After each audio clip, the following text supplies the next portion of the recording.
ఎస్ఎస్6 channel ప్రేక్షకులందరికీ నమస్కారం. News చదువుతుంది మీ శ్రీనివాసరావు. నామినేషన్ దాఖలు చేసిన APCC chief, Kadapa Congress MP అభ్యర్థి వైఎస్ షర్మిలారెడ్డి ఇపులపై వైఎస్ఆర్ ఘాటు వద్ద ప్రత్యేక ప్రార్థనలు చేసి అనంతరం నామినేషన్ పత్రాలను ఘాటు వద్ద పెట్టి నివాళులు అర్పించారు.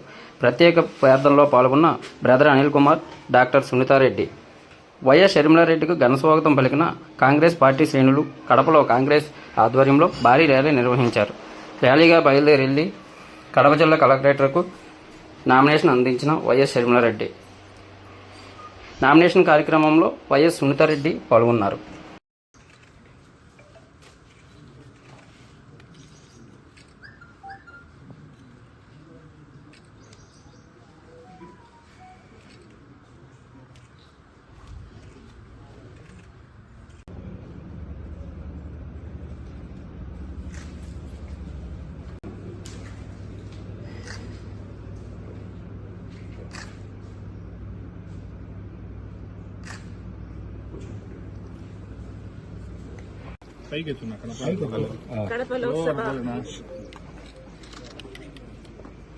కడప లోక్సభ ఎన్నికల కోసం ఈరోజు నామినేషన్ పేపర్లు నాన్న దగ్గర పెట్టి ఆశీస్సులు తీసుకోవడం జరిగింది.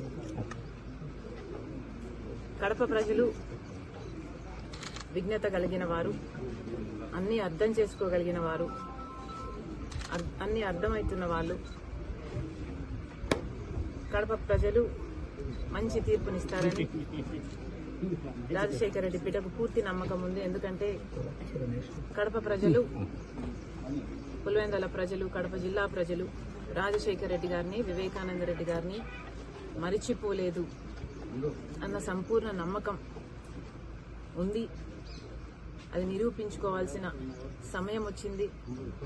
కాబట్టి రాజశేఖర రెడ్డి బిడ్డ గొప్ప మెజారిటీతో గెలుస్తుందని, ప్రజలు ఆశీర్వదిస్తారని, ఈ యుద్ధం యెహోవాదని పూర్తిగా నమ్ముతూ I'm confident of a great victory. Thank you.